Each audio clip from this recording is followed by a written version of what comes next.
오늘 우리가 살펴볼 본문은 사도 바울이 예루살렘에서 체포되는 장면으로 시작됩니다. 사도행전 21장부터 23장까지 사도 바울이 예루살렘에 머물게 되는데, 그가 가이사라라는 곳까지 가기까지 얼마나 많은 고난과 고통을 당하는지 모릅니다. 만일 바울이 당하는 고난을 누군가가 보았다면 그 사람은 절대로 자기 자녀는 주의 종으로 헌신하지 못하게 막았을 겁니다. 그만큼 그의 고난이 깊었다는 이야기입니다. 사실 바울의 이러한 고난은 사도행전 9장에서 그가 부름받을 때부터 이미 예수님의 말씀을 통해 예언되어졌던 것들입니다. 우리 사도행전 9장 16절 한번 읽어보겠습니다. 그가 내 이름을 위하여 얼마나 고난을 받아야 할 것을 내가 그에게 보이리라. 자, 이것은 예수님의 말씀입니다. 사랑하는 여러분, 고난과 핍박은 적어도 기독교에서는 부정적으로 보질 않습니다. 하나님께서 우리를 단련시키실 때 주로 고난이라는 환경을 통해 우리의 내면을 정결하게 하시며 동시에 어떤 어려움도 쉽게 포기하지 않는 그런 굳건한 믿음을 우리에게 주시기 때문입니다. 지난 수요 성경 공부 때 전도서 7장 14절을 공부하면서 하나님의 인도하심에 대해서 다시 한번 깊이 묵상할 수 있는 시간이 있었습니다. 우리 전도서 7장 13절과 14절 한번 읽어보겠습니다.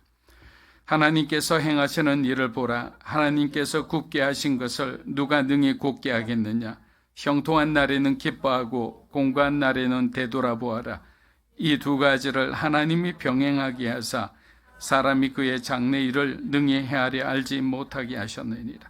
자, 우리가 너무나 잘 아는 구절입니다. 그리고 묵상할 때마다 하나님께서 우리에게 큰 위로를 주시죠. 왜냐하면 고난이라는 것은 대부분의 사람들은 내가 하나님 앞에 뭔가 잘못했기에 하나님께서 마치 벌을 주시는 것처럼 생각하는데 성경은 그렇지 않다는 거죠. 고난도 하나님의 계획 가운데 있는 것이다. 그래서 우리 인생이 마치 굽어진 것처럼 굉장히 피곤하고 고단한 인생이 반복될 때는 우리가 되돌아보아라는 거예요. 그 무엇이 문제인가를 되돌아보는 것보다 하나님께서 왜 이런 고단한 인생을 지금 주시는지 하나님의 뜻을 묵상해 보아라 라는 그러한 뜻이에요. 그런데 형통한 날에는 뭐라고 했습니까? 기뻐하라. 자, 이 구절에 우리가 요셉의 삶을 대비해 보면 형통이란 우리가 생각하는 그냥 축복과 번영만 의미하는 것은 아닙니다. 창세기를 보면 하나님이 요셉과 함께 하심으로 그의 삶이 형통하였더라라고 되어 있습니다. 그러나 그 당시 요셉은 감옥에 갇힌 여전히 기뻐할 수 없는 그런 상황이었습니다. 왜냐하면 성경에서 형통한 날에는 기뻐하고 공고한 날에는 왜 이런 어려움을 주셨는지 하나님의 뜻을 생각하라고 하셨으니 우리들은 어려운 날에도 사실 기뻐하고 감사할 수밖에 없는 거예요. 그것이 바로 그리스도인이라 생각합니다. 그렇게 하나님의 임재 가운데 있는 사람들은 지금 내가 겪고 있는 고난과 고통을 과거의 요셉처럼 기쁨으로 감사함으로 받아들일 줄 알아야 한다라는 말입니다. 사랑과 환경은 사실 우리들에게 크게 느껴질지 몰라도 하나님에게는 전혀 문제가 되지 않는 거예요. 그래서 하나님께서 원하시면 우리를 힘들게 하는 사람이나 아니면 우리가 고통스러운 그 환경은 얼마든지 바꿔놓을 수 있는 거예요. 사랑과 환경이 문제가 아니라 하나님의 뜻이 우리에게는 중요하다라는 것입니다. 자, 바울은 당면한 어려움을 충분히 예상하고 있었고 자신이 받을 고난을 통해 하나님께서 그를 형통하게 해주실 것이라는 믿음을 가지고 있었습니다. 그렇게 비록 유대인들이 던지는 돌이 매섭고 고통스럽더라도 자신의 사명이 끝나기까지는 생명을 보호해 주시는 하나님을 신뢰했기 때문에 그토록 위험한 예루살렘 성전 항복판에 서 있을 수 있었습니다. 우리가 바울의 이야기를 통해 무엇을 배울 수 있을까? 저는 바로 신뢰라고 생각합니다. 바울은 하나님을 신뢰하였고 그 신뢰는 그에게 굳건한 용기와 믿음을 주었어요. 바울이 숱한 어려운 가운데서도 포기하지 않고 끝까지 맡겨진 사명을 다할 수 있었던 것은 자신을 부르신 예수 그리스도에 대한 흔들리지 않는 신뢰와 충성 때문이었어요. 압박의 강도가 강해지면 강해질수록 우리는 두려워할 수밖에 없습니다. 그러나 바울은 더욱더 견고해져 갔어요. 이는 생명을 주님께 맡긴 자만이 할 수 있는 행동이라 생각합니다. 그렇잖아요. 우리가 목숨을 버리지 않는다면 우리는 어떤 일에 민감할 수밖에 없어요. 그리고 어느 한계까지만 헌신할 거예요. 우리의 생명을 보호하기 원해서. 사도행전 21장 27에서 28절입니다. 그 이래가 거의 참에 아시아로부터 온 유대인들이 성전에서 바울을 보고 모든 무리를 충동하여 그를 붙들고 외치되 이스라엘 사람들아 도우라. 이 사람은 각지에서 우리 백성과 율법과 이곳을 비방하여 모든 사람을 가르치는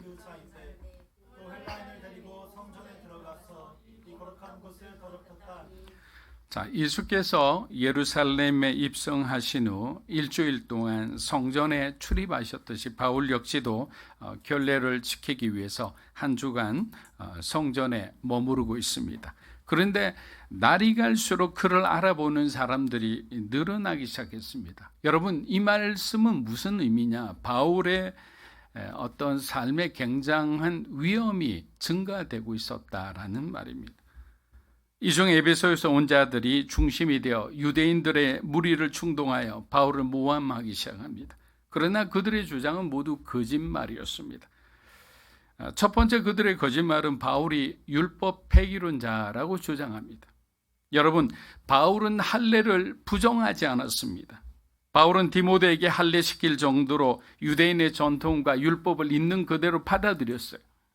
바울은 할례가 우리의 구원과는 관계없다고 주장했을 뿐 할례를 비롯한 유대인의 전통은 절대로 부정하지 않았다는 겁니다. 두 번째 거짓말은 바울이 이방인을 성전 안으로 데리고 들어왔다는 주장입니다. 이는 유대인들에게 매우 민감한 문제였습니다. 예루살렘 성전은 각 구역마다 그에 따른 규제와 제한이 있었습니다. 우리 여러분 그림을 한번 보십시오. 저 이방인의 뜰이라고 되어 있는 부분은 누구나 들어올 수 있었어요. 이방인도 들어와도 돼요. 그러나 성전의 모양을 갖춘 이곳에 저 이스라엘의 뜰 그리고 여인의 뜰 그리고 지성소와 성소에는 이방인은 들어오면 안 되는 거예요. 이방인이 들어왔을 때 어떻게 하느냐? 그런 경우에는 사형에 처할 수 있도록 그렇게 엄격하게 만들어 놨던 겁니다.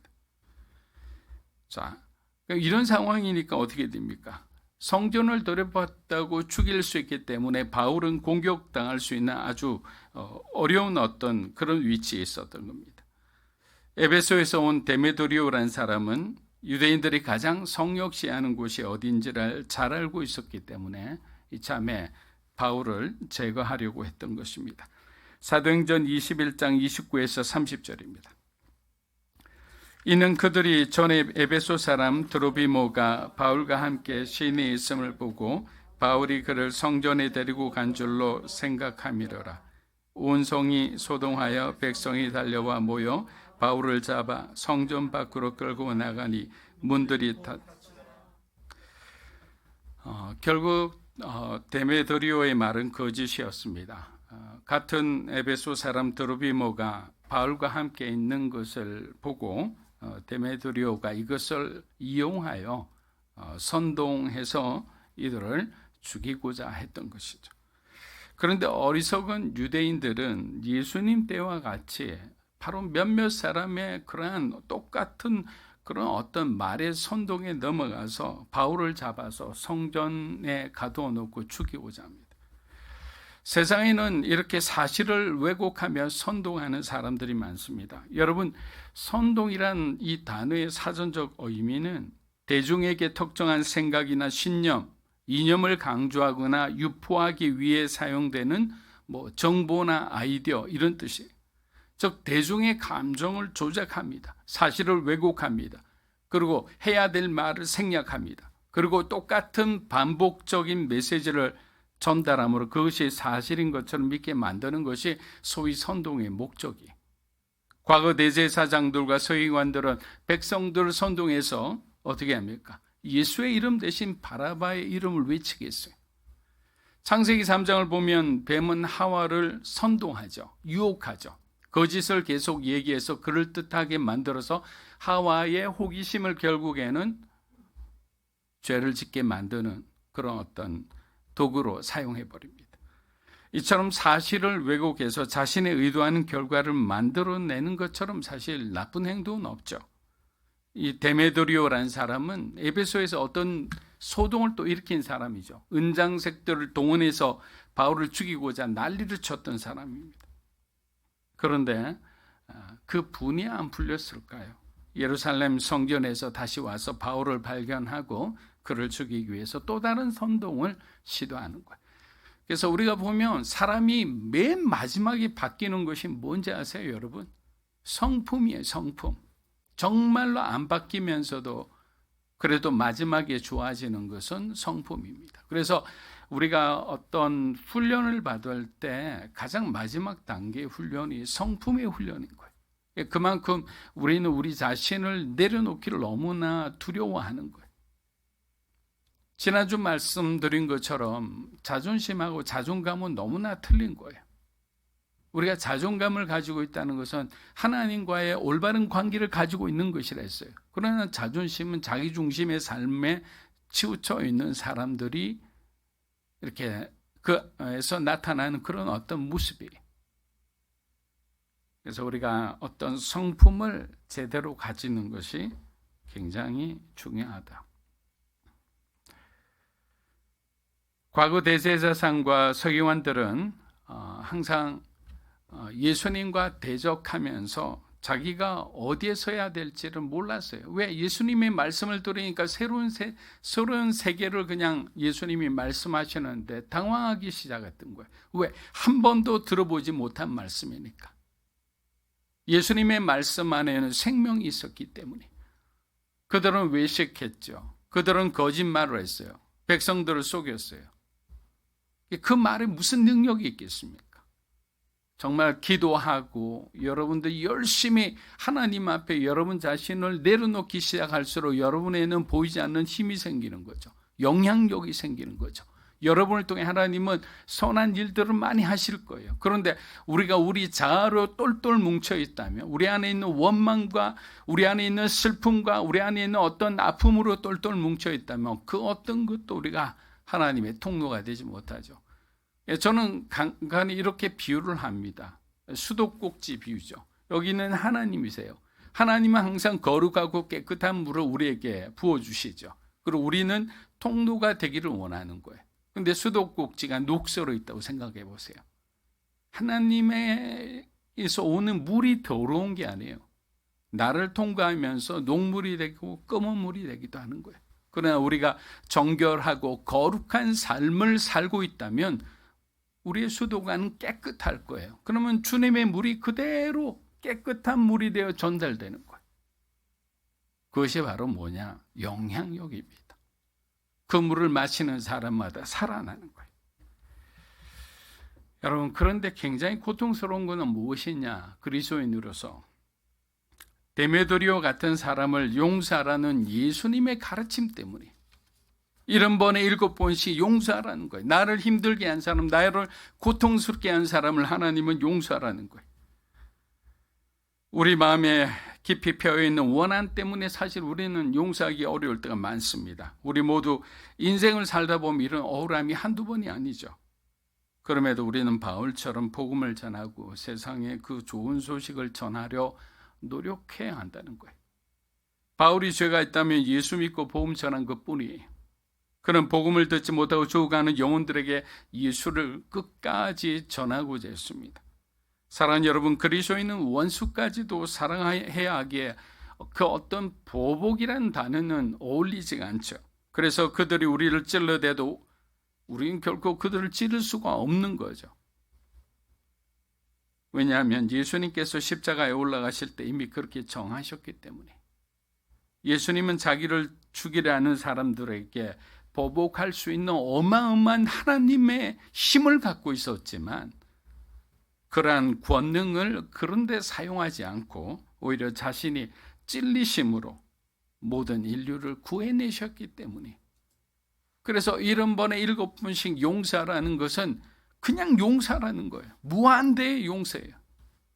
생각하지 말라, 상상하지 말라, 판단하지 말라, 비판하지 말고 그냥 용서하라. 내가 너에게 용서할 수 있는 힘을 주겠다. 내가 너에게 용서할 수 있는 사랑을 주겠다는 거예요.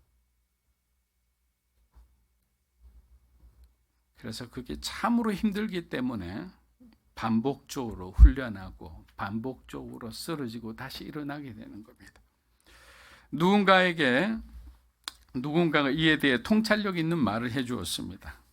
만약 예수 그리스도가 당신을 위해 십자가에 못 박혀 죽으셨다면 당신의 헌신과 희생은, 지금 여러분들이 하는 헌신과 희생은 당연하게 생각해야 합니다 라고 했어요.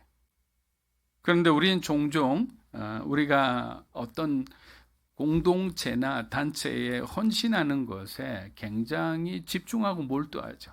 그것을 굉장히 자랑스러워합니다. 교회를 위해서 열심히 봉사하는 사람들이 들으면 잘못하면 서운할 수도 있겠죠. 그런데 이 말을 한 사람의 의도는 뭐냐? 예수 그리스도의 희생의 가치가 그만큼 크다는 걸 강조하는 거예요. 그분의 희생이 우리의 모든 헌신을 초월하는 큰 사랑과 은혜라는 것을 우리가 먼저 기억하자라는 거예요. 주님이 죽으심으로 우리가 생명을 얻었는데 그 생명을 얻은 그 은혜가 지금 내가 주를 위해서 한다는 그 섬김 봉사보다 어떻게 비교할 수 있느냐라는 거예요. 그래서 우리가 하는 헌신은 헌신이라기보다 하나님이 너무나 감사하고 하나님을 너무나 기뻐하기 때문에 우리가 자원함으로 하나님 앞에 드리는 봉사의 예물이 될 수 있고, 뭐 헌금을 할 수도 있고 여러 가지 방법으로 할 수 있는 거예요. 그래서 마음가짐 자체를 바꾸자. 사도행전 21장 31에서 32절입니다. 그들이 그를 죽이려 할 때에 온 예루살렘이 요란하다는 소문이 군대의 천부장에게 들리매 그가 급히 군인들과 백부장을 거느리고 달려 내려가니 그들이 천부장과 군인들을 보고 바울치기를 그치는지라. 자, 성경을 읽으면서 우리가 잘 이해가 안 되는 부분들이 있으실 겁니다. 저도 여기서 한 가지 이해가 되지 않았던 것은 바울이 죽음의 위기 속에서도 자신을 향해 돌을 던지는 사람을 향해 맞서 싸우지 않았다는 거예요. 여러분, 과거에 루스라에서 어떻게 됐습니까? 루스라 사람들과 유대인들이 합작해서 막 그냥 바울에게 돌을 던지는 그 자체를 바울은 그대로 맞다가 쓰러져 죽어버렸어요. 그리고 성문 밖으로 버려져 버렸어요. 그분을 누가 살리셨어요? 예수님이 다시 살려주신 거죠. 예전에 말씀드린 것처럼 그때 바울은 삼청천의 하늘을 보았다고 그랬어요. 바울이 사역하는 동안 수많은 반대와 모욕과 위협과 충돌이 일어났지만 중요한 것은 바울은 절대로 그들과 다투지 않았습니다. 맞서 싸우지 않는 것. 이것이야말로 예수님의 사랑을 전하는 가장 중요한 또 지혜로운 방법이라 생각합니다. 왜냐하면 우리가 19번 참다가 한 번 이렇게 맞서 싸우잖아요. 그럼 그 사람들은 우리가 그때 싸우면서 우리도 감정을 통제하지 못해 했던 그 말 한마디 가지고 우리를 계속 괴롭히게 돼요. 우리가 약점 잡히게 되는 거예요. 제가 일본에 갔을 때 처음에 일본 목사님, 원로 목사님께서 저에게 하신 말씀은 일본 사람들이 까다롭고 민감하니까 적을 만들지 말라고 그랬어요. 저보고. 많은 사람이 우리 형제님이 하는 사역을 지원해 줄 거다. 그러나 그렇지 않는 사람도 있다. 그 사람들을 중요시 보고 그 사람들을 잘 설득하라는 거예요. 지혜로운 바울은 목적을 흐리게 하는 그러한 행동은 결코 하지 않았다라는 거예요. 바울이 살아남은 것은 기적이었습니다. 천부장이 백부장들을 거느리고 도착할 무렵 그들이 바울치기를 거쳤다고 했습니다. 로마의 천부장이면 말 그대로 1000명의 군사를 데리고 있어요. 750명은 보병이고 250명은 말을 탄 기마병들입니다. 어마어마한 힘을 가지고 있죠. 여기서 우리는 예루살렘 성전 구조를 다시 이해할 필요가 있습니다. 로마는 항상 예루살렘 성전을 주시하고 있었습니다. 예수님께서 성전 종화 사건을 일으켰을 때 하신 중요한 말씀이 있습니다. 첫 번째는 뭡니까? 내 집은 만민이 기도하는 집이다. 그리고 그 사람들로 보고 뭐라고 했습니까? 강도의 소굴로 만들지 말라 했습니다. 성서대학의 최정근 교수님에 따르면 예수님이 말씀하신 강도는 우리가 생각하는 형법상의 강도가 아니라 바라바와 같은 혁명가를 지칭한다고 했습니다. 당시 바라바는 이스라엘을 로마로부터 해방시키고자 밀란을 일으키고 사람을 죽인 사람이었습니다. 그런데 마가복음 강해 때도 말씀드렸지만 당시 제사장들은 반로마 정책의 아주 중심에 있었어요. 그래서 혁명가들을 자금으로 지원하고 있었던 것이 바로 성전에 있는 제사장들이었어요. 예수님은 하나님의 성전이 지금으로 말하면 하나님의 교회가 민족주의에 사로잡히고 정치적 혁명을 일으켰는데 연루되기를 원하지 않았던 거예요. 왜 그러냐? 만일 그렇게 되면 교회가 교회로서의 본질을 잃어버릴 뿐만 아니라 가장 중요한 복음을 잃어버리기 때문에. 그렇다면 교회로서의 가치는 어떻게 됩니까? 사라져버리죠. 복음이 없는 교회, 그리스도의 생명이 없는 교회, 사랑이 없는 교회. 여러분, 교회는 누구나 올 수 있는 곳이 되어야 되잖아요. 예수님은 유대인들에게만 복음을 전하지 않고 이방인과 사마리아인들까지도 가서 직접 복음을 전하셨어요. 바로 이것이 교회가 해야 할 일인데 우리가 편을 가르게 되면 어떻게 되느냐? 그 사람들은 반대편에 있는 사람은 교회로 오지 못하는 거예요. 이 교회는 네 편, 내 편이 없는 거예요. 모두가 한 편인 겁니다. 그리스도 안에서 우리는 같은 형제, 자매, 그 이상도 그 이하도 아닌 겁니다. 당시 로마 총독부는 성전에서 혁명가들을 돕고 있다는 사실을 알게 되었고 그래서 정말 생뚱맞게 성전 바로 옆에 안토니오 요새라는 것을 지어서 경비병들이 24시간 그들을 감시하게 됩니다. 여러분 보시면 이렇게 사각으로 된 데 보면 블루키 나온 데 있죠. 저기가 로마 사령부에 감시하는 곳이었어요. 바로 성전 바로 옆에 붙어 있어요. 그만큼 성전이 위험하다고 생각했어요. 그리고 이스라엘 백성들의 어떤 정신의 중심지라고 보았기 때문에 성전을 감시하기 위해서 따로 저렇게 감시하는 막루대를 만들어 놓고 계속 그들을 지켜보고 있었던 겁니다. 그런데 성전을 감시하던 경비병이 많은 사람들이 막 소리를 치고 난리를 하자 지켜보니까 바울이 혼자 당하고 있는 것을 보고 천부장에게 연락해서 지금 급히 달려오게 된 것입니다. 사도행전 21장 33에서 34절입니다.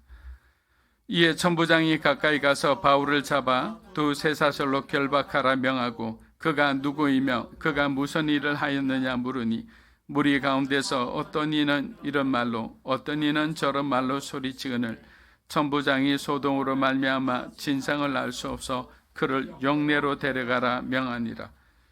바울은 쇠사슬에 결박되어 이제 로마군 영내로 들어가게 됩니다.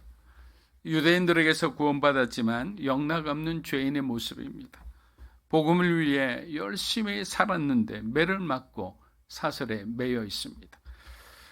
여기서 또 하나 질문이 생깁니다. 야고보 사도의 말대로 바울이 그대로 순종했는데 왜 바울은 이렇게 체포되고 매맞고 고난당해야 할까요? 야고보 사도의 조언이 잘못되었을까요? 그렇지 않죠. 여러분, 우리가 하나님의 말씀에 따라 순종했음에도 일이 잘 안 풀릴 때가 있습니다. 바로 그때 우리들의 신앙의 본 모습이 막 드러나기 시작하죠.